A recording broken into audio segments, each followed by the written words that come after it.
What's sort of funny about that statement is I have no problem with people having an ideological bias. I have no problem with people seeing the world through a prism. I think we all do. My thing is, if you're left or you're right, just don't lie to me.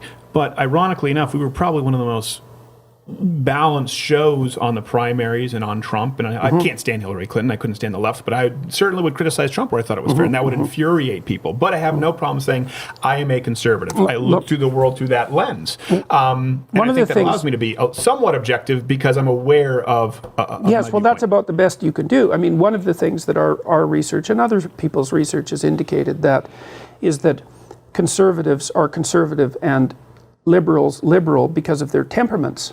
It's partly biological. So, for example, conservatives tend to be higher in conscientiousness, which is industriousness and orderliness, particularly orderliness, and lower in openness. Does that sound like someone? So, and God crucified him for not putting things away properly. Well, and the orderliness seems to be the thing that's driving things on the conscientiousness side. And so what that means is that conservatives, roughly speaking, make better managers and administrators. Okay, now liberals are higher in openness, which is both interest in ideas and interest in aesthetics, and they're lower in conscientiousness. And one of the consequences of that is that they tend to make better entrepreneurs and artists. And so our society is basically set up, and this is something people really need to think about, is that... But that's odd, because nearly all business owners tend to be more conservative. Not the entrepreneurs. Go to Silicon Valley. Well, come on, you're talking about a limited amount of people, and Steve Jobs beats the shit out of his kids.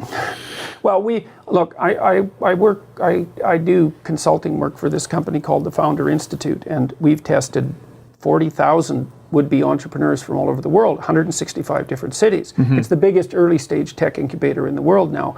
The guy who runs it, Adeo Resi, has created 2,500 new businesses in 4 years doing this. And we know what predicts entrepreneurial ability. And so the liberals are really interested in how ideas relate to one another, and they like to jump from one thing to another. And it does make them more creative, but they're not very good at implementation. Whereas the conservatives are very good at implementation and at detail. And so roughly speaking, the conservatives need the liberals to start companies and to generate new ideas, even though a lot of those ideas are going to be bad. Right. Okay, but the liberals need the conservatives to run the damn companies. Now, you can be temperamentally conservative and temperamentally liberal. And those are valid viewpoints because there's a place for those viewpoints in the world. They can function as tools. But what you have to do is exactly what you just said.